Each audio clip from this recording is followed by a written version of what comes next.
안녕하세요, 일렉트로캠입니다. 오늘은 이 테슬라 주식을 얘기 안 할 수가 없는데요. 오늘 1000불을 넘어버렸습니다. 그래서 이렇게 된 이제 배경에 대해서 오늘 설명할까 하려는데요. 어제 말씀드렸듯이 시장에서 테슬라가 세미에 대한 답을 명확히 주지 못하니까 이제 그걸 반사이익으로 니콜라 모터스가 그걸 얻었는데, 머스크가 이제 세미를 본격적으로 생산을 하겠다고 얘기하면서 그것이 반영이 돼서 결국 주식값이 이렇게 많이 올랐습니다.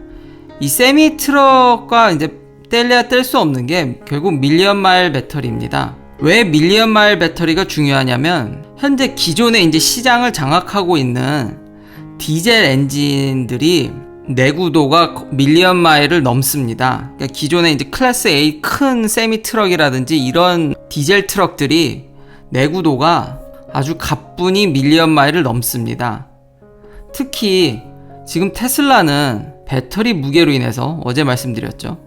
결국 장거리를 가려면 배터리를 많이 실어야 되기 때문에 적재량이 줄기 때문에 배터리 양을 많이 늘리질 못합니다.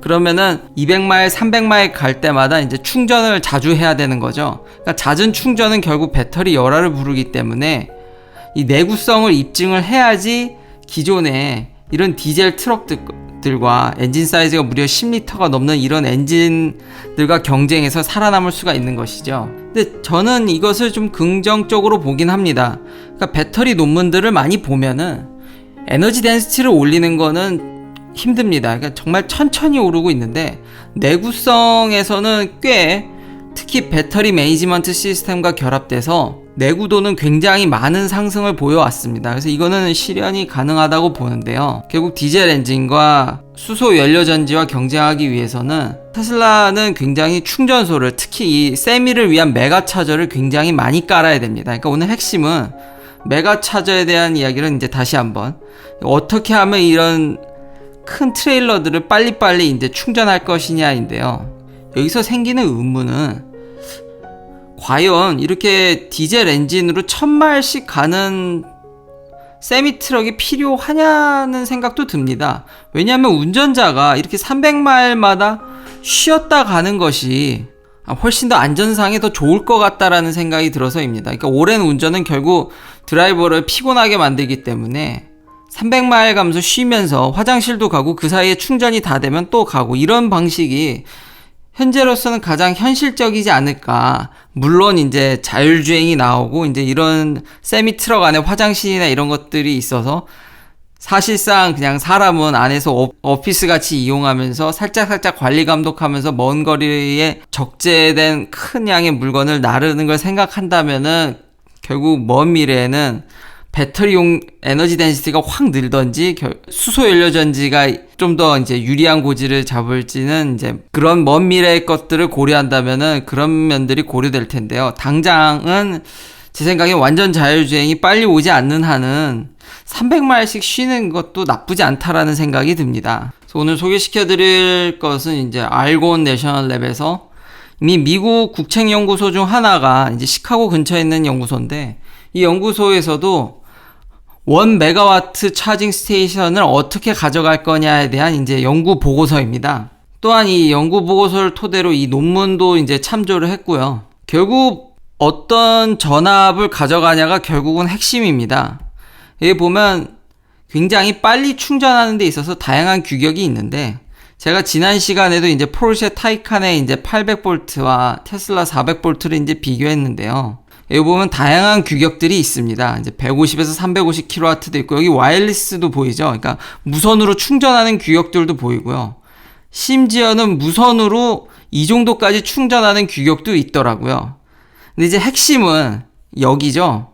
여기 보시면 이제 800V는 우습습니다. 이제 규격이 1000V까지 나옵니다. 그 다음 버전은 1500V죠. 정말 800V는 아무렇지 않게 이런 1000V짜리 충전소를 보면 항상 문제가 되는 게 열관리입니다. 여기 보면 쿨링 시스템이 딱 있죠. 그런데 우리가 볼티지를 높이면 이제 고압 전선을 성전할 때, 발전소에서 전기를 보낼 때 손실을 줄이기 위해서 고전압으로 송전하는 것으로 배웠는데, 왜 여기 쿨런트가 이렇게 있을까요? 그 러스에 대해서 이제 계산하는 이야기가 나오는데, 당연히 커런트에 비례하기 때문에 커런트를 떨어뜨리고 볼티지를 올리는 게 동일 파워, 동일 에너지를 먼 거리를 보낼 때 훨씬 더 손실이 적게 보낼 수 있는 건 유리합니다. 근데 이거는 이렇게 아이디란 케이스에서 영향이 있는 거고요.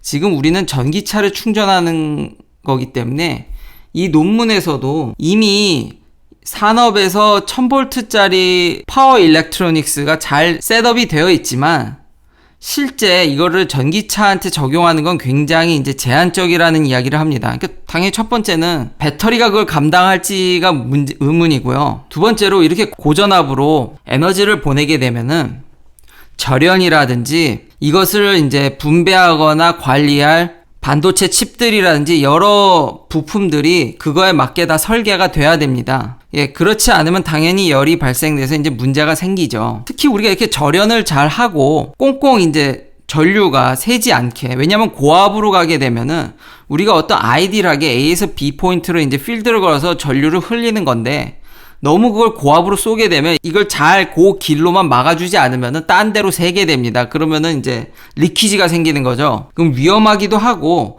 그런 것들이 이제 문제를 발생시킬 수 있는데, 다 이 메탈 라인들이 다 저항이지 않습니까? 그러니까 일종의 열을 발생하게 되는데 그 열을 빼주지 않으면, 워낙 고압 전선이다 보니까 이 저항이라는 게 항상 고정된 게 아닙니다. 여기 보시면 저항은 온도가 오를수록 저항도 올라갑니다. 그렇기 때문에 저항을 낮추기 위해서 이런 고압 전선을 보낼 때는 저항은 이 단면적에 반비례하고 길이에 비례하기 때문에 이 전선의 이 다이아미터 두께를 굉장히 크게 만들어야 됩니다. 근데 지난 시간에 말씀드렸듯이 이걸 너무 크게 만들면은 전선을 이렇게 두껍게 만드는 게 결국 한계가 있습니다. 굳이 사람이 다루지 않아도 이 발표 자료에 보면은 이런 전기 버스라든지 이런 것들을 한 번에 충전하기 위해서 이렇게 위에서 연결하는 시스템이라든지 이런 것들이 다 이렇게 고안이 되어 있는데, 이것들을 다루기가 어렵습니다. 그래서 그 라인에 이제 쿨런트를 넣어서 이제 식히는 거죠. 한도 끝도 없이 이제 전선을 두껍게 만들 수 없으니까요. 전기차에서 배터리가 그걸 다 이제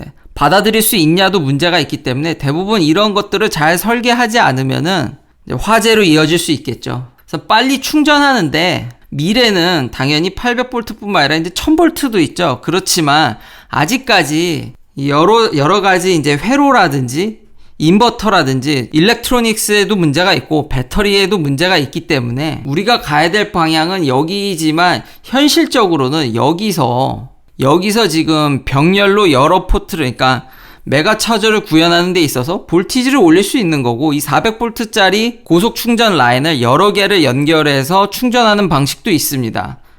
그러니까 가성비를 생각한다면 현실적인 해결 방법은 여기겠죠. 그래서 그 보고서는 여러 가지 문제점들이 있지만 그런 파워 일렉트로닉스를 잘 설계하고 배터리도 받쳐준다면 미래는 여기 있다는 이야기입니다. 정리하자면 세미트럭은 배터리 기술이 엄청 발전하지 않으면 이렇게 빠른 충전에 지금 기대를 걸어야 되는데, 슈퍼차저 형식을 병렬로 연결하는 것이 가성비는 좋으나 이게 언제가 될지 모르는데 1000V로는 미래는 가지 않을까 싶습니다. 근데 그 사이에 시간이 얼마나 걸리냐가 관건이라고 할 수 있겠습니다. 개인적인 생각으로는 하이볼티지로 가는 게 이렇게 많은 것을 신경 써야 되고 바꿔야 되는지 좀 놀랬습니다. 이 페이퍼를 읽으면서.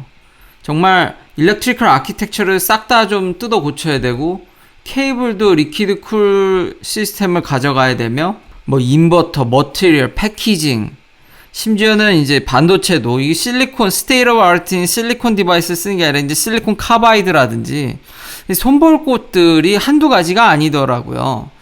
이런 거를 생각했을 때 좀 더 이제 쉽게 이해하시려면, 결국 볼티지가 어떻든 커런트가 어떻든지 간에 많은 양의 에너지를 순식간에 배터리에 늘려다 보니까 이런 일들이 벌어지는 건데, 더 쉬운 예로는 여러분들의 스마트폰을 100V로 충전하면 어떻게 될까요? 뭐 그런 거랑 좀 비슷하다고도 할 수 있을까요?